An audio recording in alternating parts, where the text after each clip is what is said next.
할렐루야. 예수님의 이름으로 사랑하고 축복합니다. 이 시간에는 절박함에서 감사함으로 란 제목으로 함께 은혜를 나누고자 합니다. 중국의 춘추 전국시대에 편작이라는 명의가 있었습니다. 이 집안에는 3명의 아들이 다 의사였는데 막내 아들이 소문난 명의 편작입니다. 사람들이 편작에게 묻습니다. 당신은 어떻게 이렇게 훌륭한 의사가 될 수 있었느냐고 궁금하겠지요. 그런데 편작이 이렇게 얘기합니다. 사실 큰형님이 가장 뛰어난 의사이고 그 다음 둘째 형, 자기는 그 중에서 가장 실력이 낮은 의사라 하면서, 그런데 큰형이 사람들에게 알려지지 않은 이유는 큰형은 아프기 전에 미리 고치는 의사라서 사람들이 고친 줄을 모른다고 합니다. 그리고 둘째 형은 병 초기에 고치기 때문에 사람들이 고마운 줄을 모른다고, 그리고 자기는 가장 위중할 때, 죽기 직전에 심각할 때 고치기 때문에 명이라고 소문이 난 것뿐이라 하면서 자기가 셋 중에 가장 실력이 부족한 의사라고 했다 합니다. 이 이야기를 통해 사람들은 죽다 살아나면 기적이라 무척 기뻐하고 감사하지요. 죽음에서 건져주신 하나님께 감사하며 헌금도 많이 하는 경우도 봤습니다. 그런데 사실 일상이 가장 감사한 것이지요. 일상이 무탈한 것이 최고고 아무 일도 없었던 것이 아니라 하나님께서 우리를 보호해 주시고 지켜주시기 때문에 그런 것입니다. 요즘 은혜라는 찬양을 많이 부르는데 그 내용이 내가 누려왔던 것들, 지금까지 지나왔던 시간들, 걸어왔던 순간들이 당연한 것들이 아니라 다 하나님의 은혜이고 감사라는 내용입니다. 이런 일상의 소중함을 깨닫는 것이 성장이며 성숙입니다. 오늘 본문에는 나병 환자 10명이 나오는데 이들을 통해 신앙 성장의 단계를 살펴보고자 합니다. 신앙 성장을 3단계로 구분해 보면 첫 번째 단계가 기도의 단계, 부르짖는 단계라 할 수 있으며, 두 번째는 순종의 단계, 행동하는 단계지요. 그리고 세 번째는 감사의 단계, 절정이라 할 수 있습니다. 이런 단계를 거쳐 하나님의 온전한 사람으로 서더라는 것입니다. 오늘 말씀을 통해 귀한 성도님들도 온전한 하나님의 사람으로 설 수 있기를 예수님의 이름으로 축원드립니다. 첫 번째는 시작의 단계, 기도의 단계로 부르짖는 단계입니다. 본문에 나병 환자 10명이 나옵니다. 당시 나병은 전염병이며 불치병입니다. 그래서 하나님의 저주를 받은 병이라 불리웠습니다. 거기에다 전염병이다 보니 가족과도 격리되고 공동체로부터도 쫓겨나 진영 밖에서 소외되고 고립되어 단절된 채 살아가야 했습니다. 혹 다른 사람이 자신에게 가까이 오면 부정하다 부정하다 소리를 질러 사람들에게 자신에게 가까이 오지 못하게 해야 했습니다. 다른 사람들이 자신을 발견하지 못하고 가까이 오면 상대에게 잘못이 있다 하더라도 상대는 돌을 들어 나병 환자를 쳐 죽여도 무방했습니다. 그래서 12절을 보니 멀리 서서 외쳤다고 그럴 수밖에 없었던 것이죠. 여러분, 우리에게 어떤 많은 어려움이 있다 할지라도 이 나병 환자만큼 하겠습니까? 그리고 무엇보다 성전 제사에도 참여할 수 없으니 절망이요 저주라 할 수 있습니다. 그래서 나병에 걸렸다는 것은 완전한 절망, 탄식, 낙심 이렇게 표현할 수밖에 없는 것이지요. 그런데 이들에게 작은 소망의 소식이 들렸습니다. 예수란 사람은 병을 무료로 고쳐줄 뿐 아니라 어떤 사람도 외면하지 않는다는 정도의 계략적인 소문을 들었던 것 같아요. 예수님이 그리스도 메시아라는 사실을 몰랐던 것 같습니다. 그래서 저들이 예수님을 부를 때에 예수 선생이여라 부르는데 이것은 예수님에 대한 깊은 이해나 지식이 없었다는 것이죠. 여리고성의 바디메오, 비록 맹인이었지만 다윗의 자손 예수여라고 부르잖아요. 다윗의 자손이라는 말은 메시아라는 의미로 바디메오는 알고 있었는데 여기 맹인은 아무것도 모르고 예수 선생님 하고 부릅니다. 여기 선생이란 말은 납비란 말도 아니고 우리식으로 표현하면 예수 양반 정도로 우리가 가게에서 물건을 사려고 하면 주인이 손님에게 선생님 또는 사장님이라고 별 뜻 없이 부르는 호칭이라 할 수 있습니다. 나병 환자들은 예수님을 향해 큰 소리로 외치되 불쌍히 여겨달라고 외쳤습니다. 12절과 13절은 한 마을에 들어가시니 나병 환자 10명이 예수를 만나 멀리 서서 소리를 높여 이르되 예수 선생님이여 우리를 불쌍히 여기소서 하거늘. 여러분, 우리의 신앙의 기초에 서게 되었을 때 우리가 할 수 있는 전부가 무엇이냐면 우리를 불쌍히 여겨달라는 것입니다. 우리는 아는 것이 없고 할 수 있는 것이 없어 불쌍히 여겨달라는 것인데 이것만큼 힘 있는 것이 없습니다.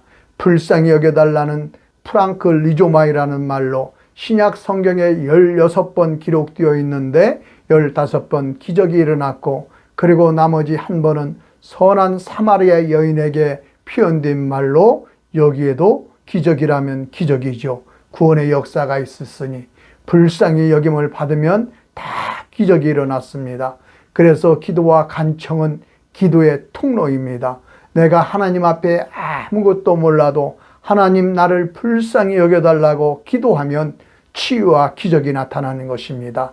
초신자로서 성경에 대해 기도에 대해 잘 모르겠으면 주여 나를 불쌍히 여겨 주시옵소서라며 기도의 내용을 붙이면 됩니다.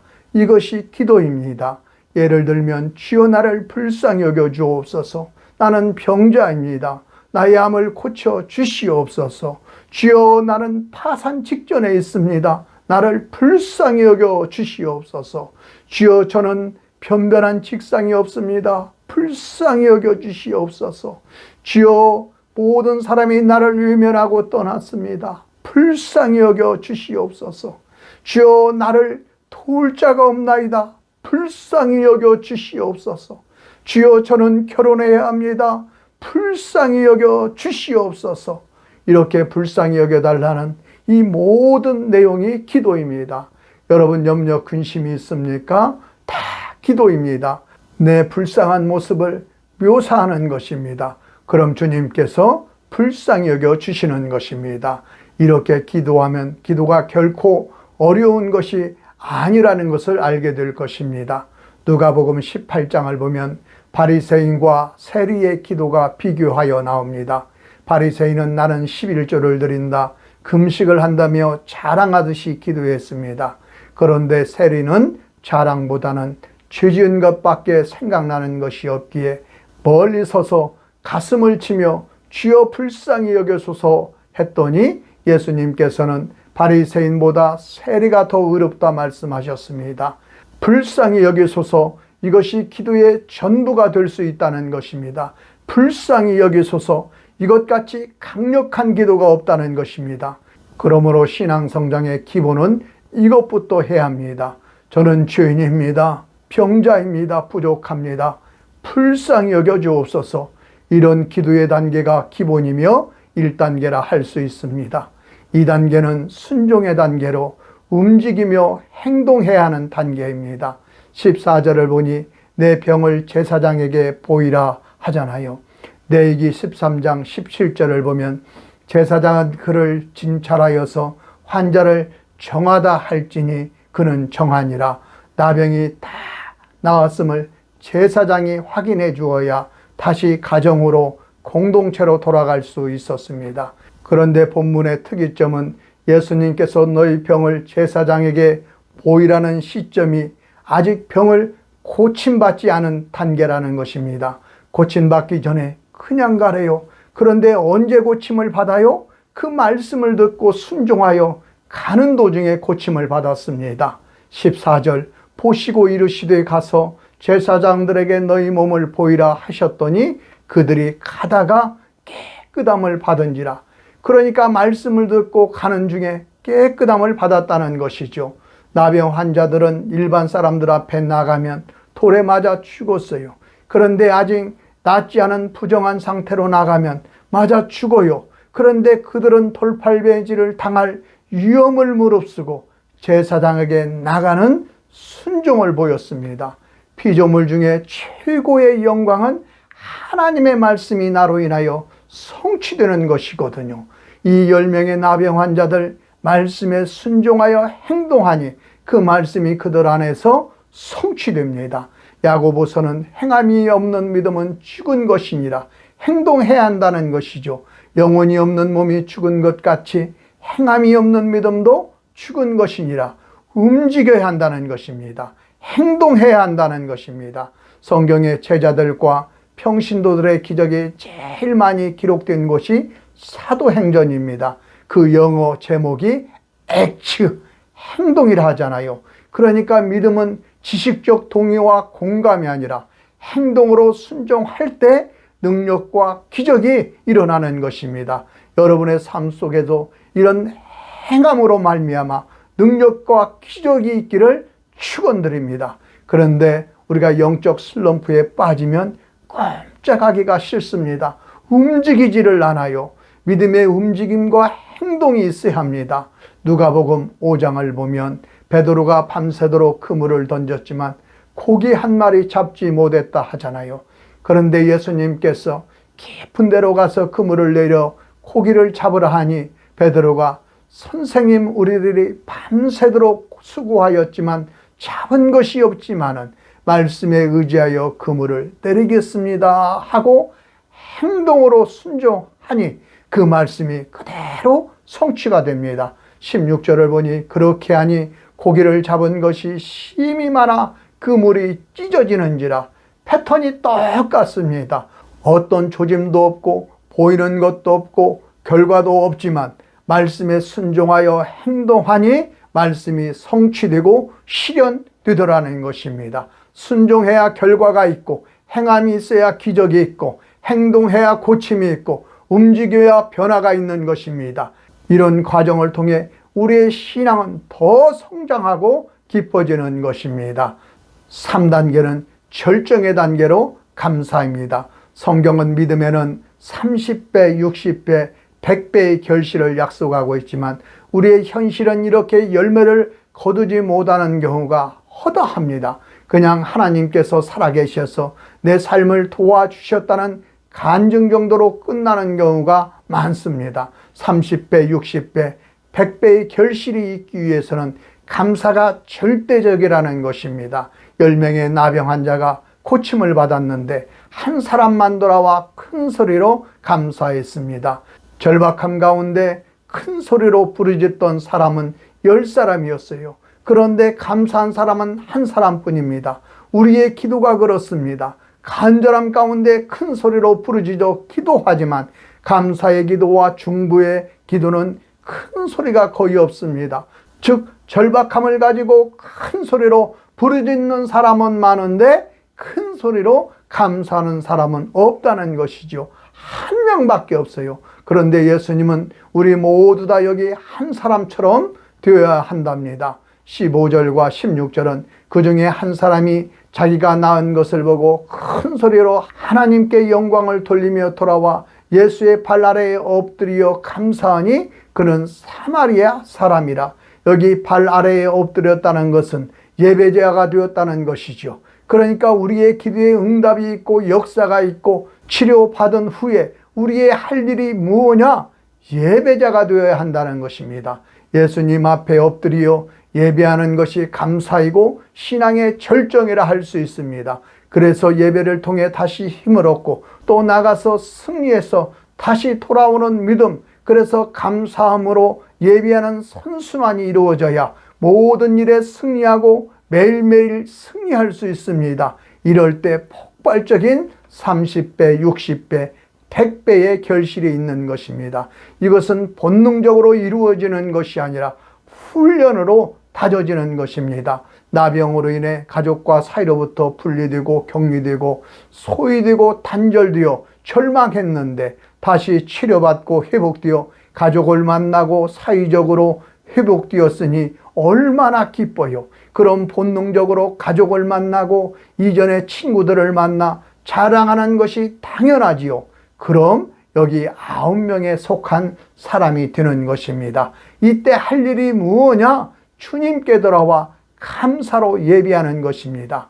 우리나라는 고3 입시생이 집에 하나 있으면 온 집이 긴장합니다. 고3 수험생의 기도는 참으로 절절합니다. 담임 목사도 입시생들을 위해 따로 떼어 기도합니다. 새벽과 철야 예배에는 입시생 부모들의 기도 소리로 가득 채워져 뜨겁습니다. 그리고 수험 당일 온 교인들이 모여 하루 종일 입시생들을 위해 기도합니다. 그리고 입시가 끝났습니다. 온 거리에 시험을 치른 입시생들이 해방감에 쏟아져 거리를 행보하며 유흥이 시작됩니다. 교회의 철야 예배도 새벽 예배도 예전과 달리 썰렁하게까지 합니다. 그런데 일산의 모 교회는 수능시험을 치른 당일 철야 예배로 수능생들과 온 교인들이 모여 감사 예배를 드린다고 합니다. 이럴 때에 풍성한 열매를 맺는 인생이 되는 것이죠. 예수님이 묻잖아요. 9명은 어디 있느냐? 17절 예수께서 대답하여 이르시되 10사람이 다 깨끗함을 받지 아니하였느냐? 그 9은 어디 있느냐? 예수님께서 몰라서 묻겠습니까? 실망과 안타까움이죠. 그 다음에 더 좋은 것들이 기다리고 있는데, 그래서 시편 50편은 감사로 제사를 드리는 자가 나를 영화롭게 하나니 그 행위를 옳게 하는 자에게 하나님의 구원을 보이리라. 그 행위를 옳게 하는 자가 누구예요? 감사함으로 돌아오는 사람이 옳게 행하는 사람입니다. 그 다음에 뭐를 보여준다고 해요? 하나님의 구원을 보이리라. 여기서 구원이 무엇입니까? 지금 나병이 나은 것은 이제 시작에 불과한 것이죠. 병 들었다가 나았다. 마이너스에서 플러스 제로잖아요. 병 나은 것은 잘난 것이 아니라 이게 시작에 불과한 것입니다. 이제부터 구원이 무엇인지를 보여주려고 하는데 돌아와야 보여주지요. 돌아오면 하나님께서 그 사랑하는 자녀에게 주시려고 예비한 엄청난 것들이 기다리고 있는데, 그래야 열매를 맺는데, 그래서 돌아와 감사한다는 것은 구원의 완성이 아니라 시작인 것입니다. 그래서 감사가 없다는 것은 풀발탄 인생이에요. 오발탄 인생입니다. 폭발이 없습니다. 그러니 무조건 해야 할 일이 무엇이에요? 기도의 단계를 거쳐 순종의 단계, 감사의 단계까지 가야 하는 것입니다. 그리고 감사는 표현해야 합니다. 여러분이 아무리 내성적이고 부끄러움이 많이 있을지라도 표현해야 능력이 나타나지요. 감사는 자꾸 표현해야 하는 것입니다. 그로부터 놀라운 구원의 인생이 시작되는 것입니다. 이와 같이 복 있고 능력 있고 풍성한 열매가 있는 복된 인생이 되시기를 예수님의 이름으로 축원드립니다. 이를 위해 주여 삼창하고 기도하겠습니다. 주여, 주여, 주여! 하나님 아버지 고맙고 감사합니다. 멸망받아 죽을 수밖에 없는 우리 인생을 하나님 아버지 구원으로 보여주게 하여 주시니 감사합니다. 이 시간 아버지 하나님의 주 앞에 감사오니 내가 나의 구원을 보이려나 말씀하여 주신 하나님, 하나님 아버지 나는 내일의 인생을 모릅니다. 주님 우리를 불쌍히 인도하여 주옵소서. 주여 우리를 불쌍히 여기고 인도하여 주옵소서.